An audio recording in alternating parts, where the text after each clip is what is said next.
नमस्कार, मी माधुरी. तुम्हा सर्वांचं स्वागत आहे आपल्या आणखीन एका नवीन व्हिडिओ व्लॉगमध्ये.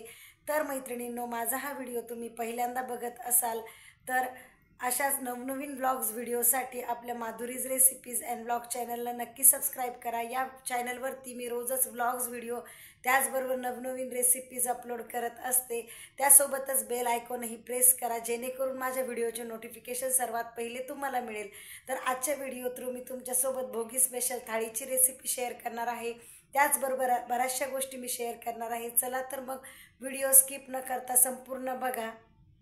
मैत्रिणींनो, आज आहे ना मी तुमच्यासोबत भोगी स्पेशल थाळीची रेसिपी शेअर करणार आहे. तर त्यासाठी ना इकडे तिळगुळ पोळी बनवायची ना, तर त्याच्यासाठीची तीळ भाजून घेते.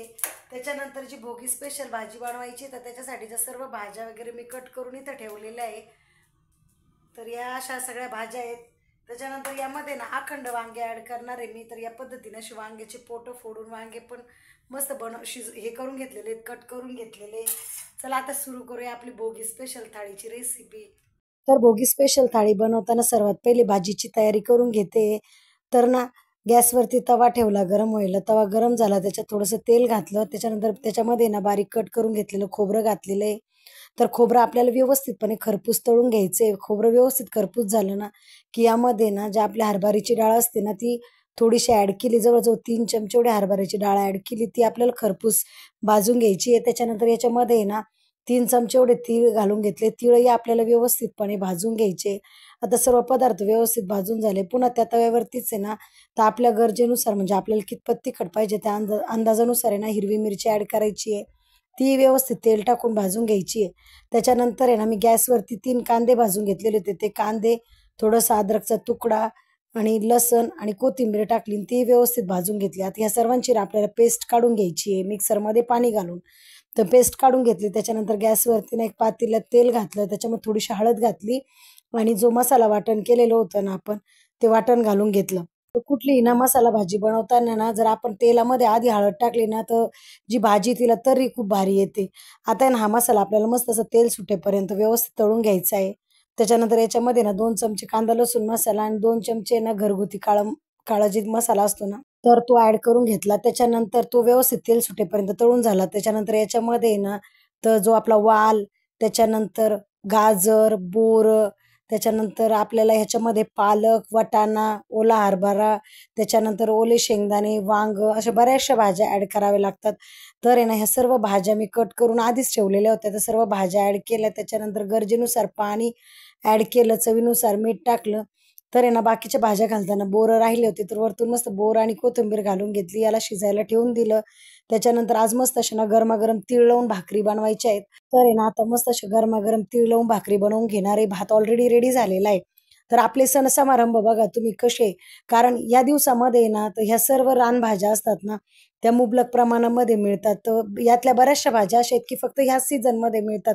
तर आपलं सणाचं जे स्ट्रक्चर आहे ते बनवतानाही किती सुंदर बनवलेलं आहे की या सर्व पदार्थ आपण या दिवसांमध्ये आपल्या शरीरासाठी गरजेचे असतात. तेच आपल्या पोटामध्ये जावे. तर त्या पद्धतीने ह्या सर्व गोष्टी आपण म्हणजे हे केलेलं आहे, सेट केलेलं आहे. तर इथं ना माझ्या बाजरीच्या भाकरी पण रेडी झाल्या. आता म्हटलं मस्त तिळगुळाची पोळी बनवून घ्यावी. तर त्यासाठी सुरुवातीलाच मी तीळ भाजलेले होते. तर ना 1.5 वाटी तिळामध्ये मी 1.5 वाटी एवढाच गुळाचा किस केला आणि तो मिक्सरला बारीक करून घेतला. त्याच्यानंतर ना चपातीचं पीठ भिजवलेलं होतं ना तर त्या पिठाचा मस्त असा उंडा तयार करून घेतला. त्याच्यामध्ये मस्त ते तिळगुळाचं सारण भरलं आणि त्याच्यानंतर आहे ना एकदम हळुवार हाताने आपल्याला ना ही पोळी लाटून घ्यायची. ज्या पद्धतीने आपण पुरणपोळी लाटतो ना किंवा पराठा वगैरे लाटतो त्याच पद्धतीने.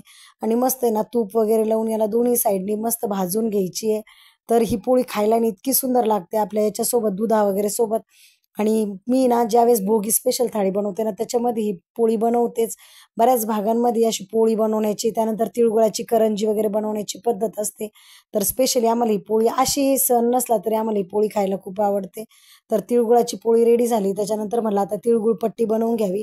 तर त्याच्यासाठी ना 1 वाटी एवढी साखर आहे ना मी कढईमध्ये डायरेक्ट टाकली. याच्यामध्ये आपल्याला पाणी वगैरे ॲड करायचं नाही आहे. पाणी न टाकताच आपल्याला ही साखर मेल्ट करून घ्यायची आहे. तर हिला व्यवस्थित हलवायचे.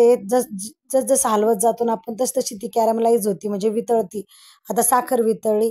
1 वाटी साखरेच्या पाकामध्ये 1 वाटी एवढीच तीळ ॲड केलेली मी आणि याला फक्त 5-7 मिनिटं आपल्याला व्यवस्थितपणे मिक्स करून घ्यायचे. जास्त वेळ लावायचा नाही लगेच थोड्या वेळातच ही प्रोसेस कंप्लीट होते. वरती हे मिक्स होते तोपर्यंत मी ना खाली पोलपाटाला ना तूप लावून घेतलेलं होतं. आता याच्यामध्ये हे मिक्सचर आहे ना टाकून घ्यायचे आपल्याला व्यवस्थितपणे. हाताला आहे ना खूप चटके लागतात, खूप गरम गरम असतं. त्याच्यानंतर ना बेलण्याला तूप लावून आहे ना याला व्यवस्थित असं लाटून स्प्रेड करून घ्यायचं. जेवढी शक्य असेल ना तेवढी पातळ सरीला लाटायचं, म्हणजे खायला खूप खुसखुशीत लागते. तर आता याला व्यवस्थित लाटून झालं. त्याच्यानंतर ओली ना तोपर्यंतच याला आहे ना अशी या पद्धतीने कट मारून घ्यायची. मग नंतर ना थोडीशी थंड झाली की ती ऑटोमॅटिक कडक होती आणि असे तिचे ना तुकडे पडतात. लगेचच आपली मस्त अशी ना जी तिळीची चिक्की ना ती रेडी होते. तर सर्व पदार्थ बनवून रेडी झाले. आता म्हटलं मस्त सर्व करून घ्यावं. जो तिळगुळाचा लाडू आहे तो मी आधीच बनवलेला होता. त्याच्यानंतर मस्त तिळगुळ पोळी ना तर दुधासोबत खायला आणि मस्त अशी गरमागरम आपली मिक्स भोगीची भाजी. तर इथं माझी मस्त अशी ना भोगी स्पेशल थाळी रेडी झालेली आहे. माझी भोगी स्पेशल थाळीची रेसिपी कशी वाटली मला कमेंटमध्ये नक्की सांगा. त्याच्यानंतर मस्त अशी मकर संक्रांतीसाठी ना काल मी मेहंदी काढली होती. तर एक दिवस आधीच म्हणजे संक्रांतीच्या 2 दिवस आधीच मी मेहंदी काढली. काय होतं ना की 2 दिवस आधी मेहंदी काढली ना की तिला मस्त असा रंग चढतो. तर या इथे मी माझ्याच हाताने ही मेहंदी काढलेली आहे आणि दुसरा जो हात आहे ना तर त्याच्यावरती माझ्या मुलीने मला मेहंदी काढून दिली. ती पण शिकते सध्याला, तर बऱ्यापैकी काढलेली आहे. त्याच्यानंतर आज जी साडी मी वेअर केलेली आहे तर ही साडी ना मी 2 वर्षाखालीच घेतलेली होती. म्हणजे मला एका पाहुण्यांनी दिली होती, माझ्या मामी सासऱ्यांनी. धोंड्याच्या महिन्यामध्ये मागच्या वर्षी अधिक मास आला होता ना, त्या अधिक मासामध्ये ही साडी मला त्यांनी दिली होती. पण मी ही ना फर्स्ट टाईमच ही साडी वेअर केली, कारण मी याच्यावरचं ब्लाऊज स्टिच करायचं बाकी होतं.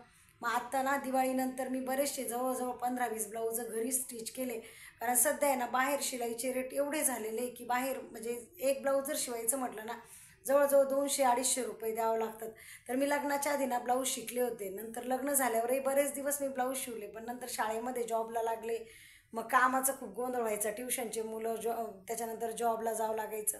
मग मी मध्यंतरी 5-6 वर्ष ब्लाऊज शिवणं बंदच केलं होतं.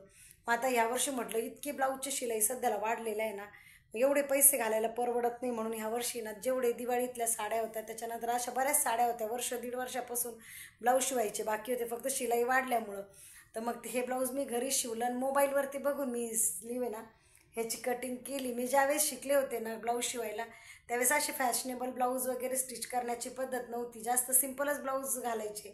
तर मग त्याच्यामुळे असे काही ब्लाऊज मी शिकलेले नव्हते. पण कसं आहे सध्या मोबाईलमुळे ना बऱ्याचशा गोष्टी इतक्या इझी होऊन गेलेल्या आहे ना की आपण कुठलीही नवीन गोष्ट मोबाईलवर बघून शिकू शकतो. तर ही ब्लाऊजची डिझाईन आहे ना, जी स्लीवची डिझाईन आहे ती मी मोबाईलवरती बघूनच स्टिच केली. तर तुम्हाला कसं वाटलं मला कमेंटमध्ये नक्की सांगा.